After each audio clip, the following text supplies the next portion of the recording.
में पढ़ने में आया कि 100 करोड़ में रेट का सौदा हो चुका है, तो क्या 17 लाख रुपए बेरोजगार को देने पड़ेंगे आपके होते हुए? इसके बारे में आप स्पष्ट कीजिए सर। को पूछो ना, क्यों छापा, किसको नहीं छापा। हमारे पास तो ऐसी कोई सूचना है हुए है। राज्य में कांग्रेस ने युवाओं के साथ धोखा किया है। चुनाव में युवाओं का भरपूर उपयोग किया, रोजगार के स्वप्न दिखाए, लेकिन परिणाम वह ढाक के तीन पात रहे। युवा अपने आप को ठगा सा महसूस कर रहा है। युवाओं के लिए चुनाव में 5 लाख नौकरियों का वायदा किया, लेकिन 3 बजट, जिसमें भी तीसरे बजट में 2 साल की जो घोषणा की, इस तरह मिला करके कुल 1,78,000 की घोषणा की, लेकिन अब तक केवल नियुक्तियां 3.25 साल या 35 महीने में जाकर के 42,000 को दे पाए हैं। और इसका आंकड़ा बेरोजगारी का मैं नहीं कह रहा हूं, लेकिन CMI के आंकड़े बहुत चौंकाने वाले हैं। राजस्थान देश के दूसरे नंबर पर बेरोजगार के लिए है, जबकि केंद्र से 3 गुना आज बेरोजगार राजस्थान में है। केंद्र में जनवरी में 5.81% थी, राजस्थान में 17.7 थी। अप्रैल में ये बढ़कर के राजस्थान केंद्र में 7.13 है, तो राजस्थान के अंदर 28% आज ये है, जबकि यूपी राजस्थान से 3 गुना है, उसमें केवल बेरोजगारी 6.9% है। सरकार का कोई ध्यान नहीं है। सरकार केवल केंद्र मोदी और राष्ट्रभक्त संगठन संघ को कोसने में लगे हैं, मुख्यमंत्री को किसी प्रकार की नहीं है। सरकार ने वादा किया था कि हम यदि रोजगार न दे पाएंगे तो बेरोजगारी भत्ता देंगे। घोषणा पत्र के पेज नंबर 15 बिंदु नंबर 10 में भत्ता देने का वादा 3,03,000 और 3,500 किया, लेकिन विभागीय पोर्टल पर 14,29,886 लोग रजिस्टर्ड हैं, जिसमें 12 लाख स्नातक हैं, और भत्ता केवल पहले वह 1.6 लाख को देते थे, अब 2 लाख को आपने देने की घोषणा की। इस तरह से सबका नंबर आने में 12 वर्ष बीतेंगे और लगभग 2 सरकारें बदल जाएंगी। इससे 30% लोग ओवरएज हो जाएंगे, लेकिन सरकार ने किसी प्रकार का बेरोजगारी भत्ता सबको देने का जो वादा किया, उसको पूरा करने में असमर्थ है। माननीय सभापति महोदय, UPSC में कोई विवाद नहीं होता, वह भी कई प्रकार के एग्जाम कराती है, लेकिन RPSC सदैव विवादों में घिरी रहती है। अब RS 2008 जिसमें से जो परीक्षा हुई, उसमें आपको ध्यान होगा कि हमारी उम्मीद है कि RPSC में पारदर्शिता निष्पक्षता की होगी, लेकिन आज यह भ्रष्टाचार के आरोपों में घेरे हैं। यदि मैं कहूं कि उच्च पदस्थ राजनीतिज्ञों को उपकृत करने का यदि चारागाह बना हुआ है, तो शायद अतिशयोक्ति नहीं होगी।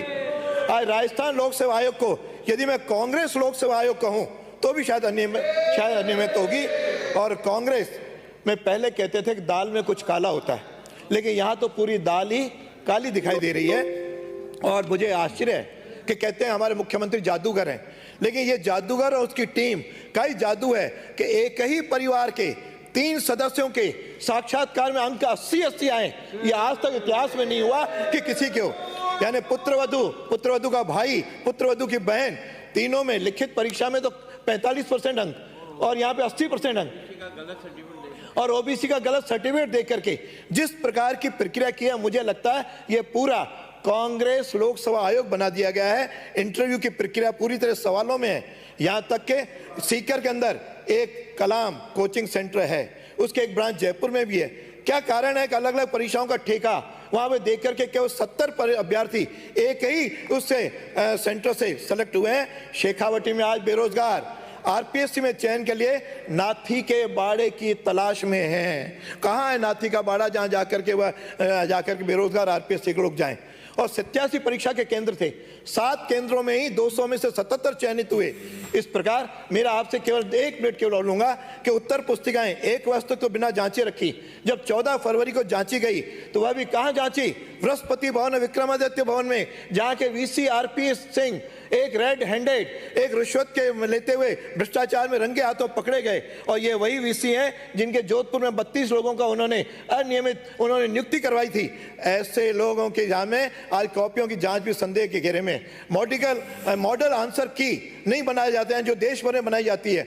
ऑन स्क्रीनिंग मार्किंग पद्धति में निश्चित रूप से कंप्यूटर में छेड़छाड़ होती है, उसकी इससे संभावना रहती है, उसकी कोई व्यवस्था नहीं। यहाँ तक DOP ने रूल 15 में हमेशा रूल के अंदर 15 15 गुना करते हैं, लेकिन इसमें 30 गुना दिए गए ताकि राजनीतिज्ञों के संबंध भी आ सकें।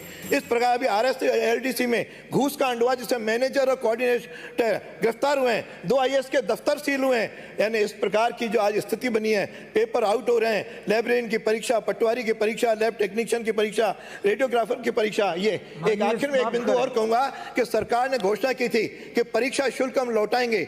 आज 19 लाख बेरोजगारों के 46 करोड़ रुपए अटके हुए हैं, 10,000 भर्तियां अटकी हुई हैं, सारे बेरोजगार हैं। आपने वादा किया था कि जैसे रिक्त पद होते जाएंगे भरेंगे, लेकिन आज तक नहीं है। लाखों पद आज सरकार के अंदर खाली पड़े हैं। आखिर ये क्या है? और संविदा कर्मचारियों को परमानेंट करने की बात हुई, आज तक नहीं गए। इस तरह आज कोरोना के कारण जो निजी कंपनियां हैं उसमें भी बुरी तरह छटनी हुई है। इसलिए सरकार आज केवल आंख मूंदे हुए बैठी है। मैं सरकार से मांग करूंगा कि वह इन बेरोजगारों को रोजगार उपलब्ध कराए, नहीं तो बेरोजगार नहीं छोड़ेंगे। RPSC में चयन प्रक्रिया में बदलाव किया जाए, साक्षात्कार को बंद किया जाए और वहां पे जो नियुक्तियां हो वो राजनीतिक की नियुक्तियां नहीं हो और वहां पे केवल शिक्षाविद की तरह UPSC की तरह उसमें नियुक्तियां होंगी तो पारदर्शिता आएगी और इसकी तुरंत जांच भी करवाई जानी चाहिए ताकि दूध का दूध पानी का पानी हो सके। धन्यवाद।